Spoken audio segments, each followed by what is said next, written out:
আজকে তোমাদের জন্য নিয়ে চলে এসেছি একটা আনবক্সিং চ্যালেঞ্জ। মিশো থেকে এই প্রোডাক্টটা নিয়েছি, তো চলো দেখা যাক কী প্রোডাক্ট নিয়েছি। তো দেখো, তা আমি নিয়েছি হচ্ছে 9-এর প্যাড। তো এইটা কিন্তু খুবই ভালো, তোমাদেরকে আমি এটা একটা দেখাবো। আমি কিন্তু এটাই ইউজ করি, আর এটা কিন্তু সত্যি বাবা খোলা যাচ্ছে না, প্রচণ্ড টাইট রয়েছে। তো দেখো এরকম আসে, এর কোয়ালিটি কিন্তু খুবই ভালো আসে। এবার একটু অন্য রকম এসেছে প্যাকেটটা, তো খুব ভালো এগুলো একদম।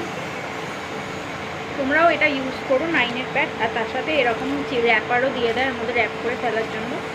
তো এগুলো কিন্তু কোয়ালিটিটা খুব ভালো এসেছে, তোমরাও কিন্তু ইউজ করতে পারো 9-এর প্যাড। এটা একমাত্র অনলাইনেই পাওয়া যায়, অফলাইনে কিন্তু আমি কোনোদিনও দেখিনি এখনো পর্যন্ত। তো সবাই নিও, খুব ভালো এসেছে প্রোডাক্টটা।